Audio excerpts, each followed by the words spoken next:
So I just unexpectedly came across this article right here on lawandcrime.com. And I'm going to be honest, when I saw her picture, I was like, what is MC Light doing on here on the Law and Crime? What's going on with her? But then it's not about her.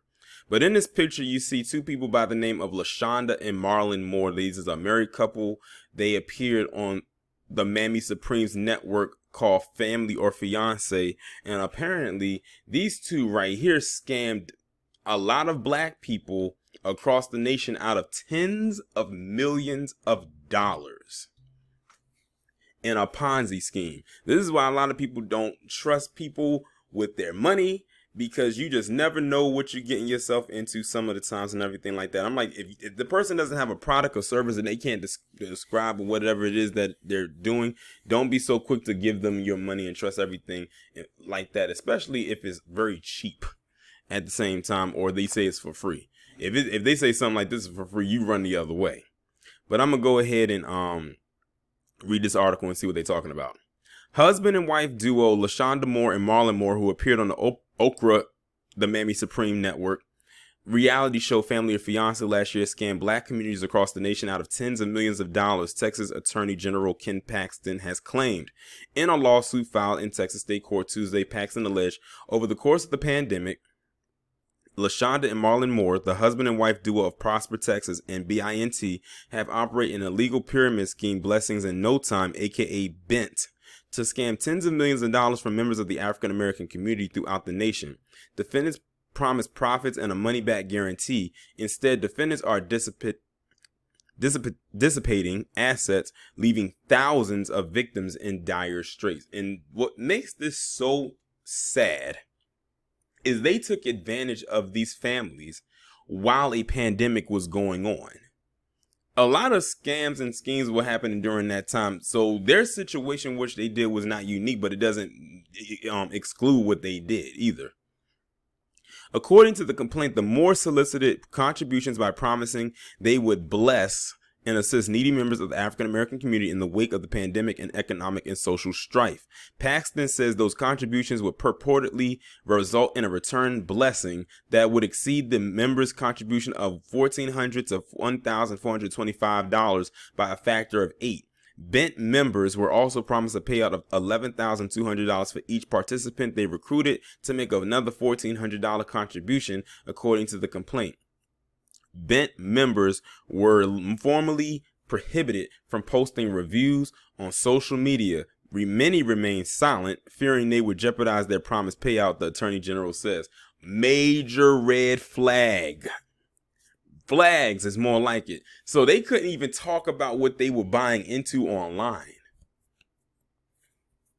They couldn't even talk about it online, and that's something they told them not to do, because that their scheme would have got exposed, because people would have looked it up.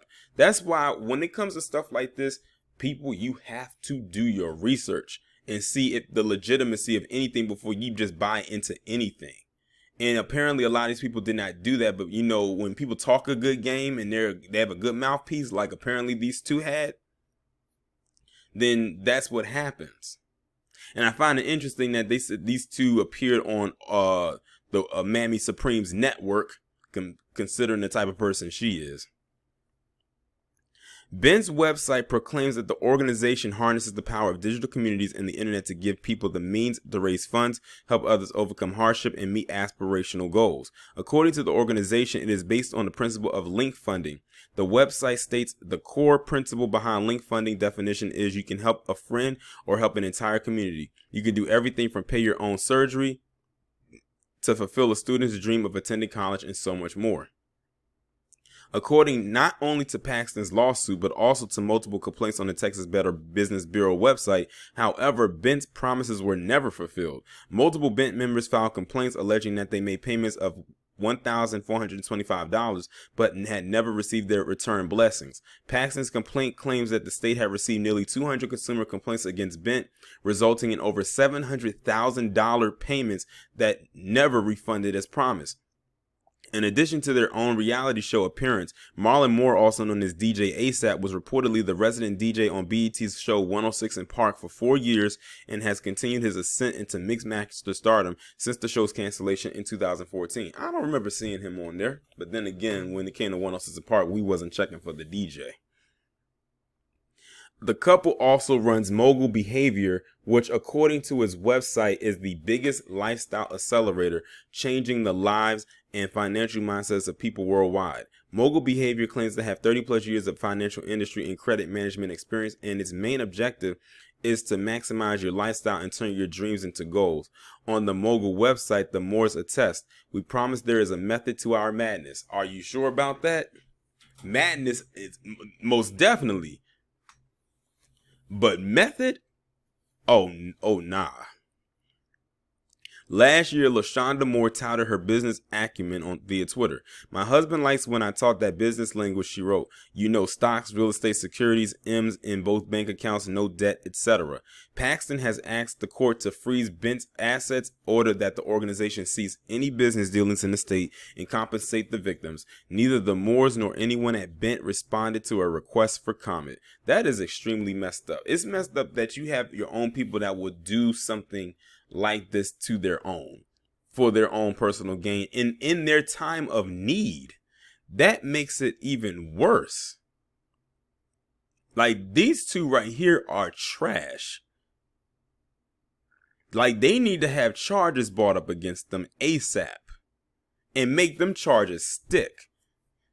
You know, because like every time, you know, because usually every time we think of like a scheme like that, Bernie Madoff is always going to be the one that comes to mind. Like he is like the king of Ponzi schemes. Like he ran the biggest Ponzi scheme in American history, probably damn near world history, but we're going to stick with America.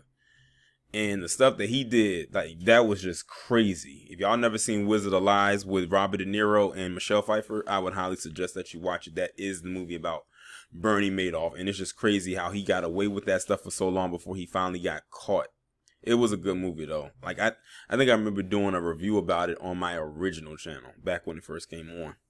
But yeah, these two right here deserve every bit that comes their way. So they, like I said, they deserve jail time, and the fine that they should pay is the paying back of all the people that they scammed. And it was a lot of people. Like they said, they scammed them out of tens of millions of dollars.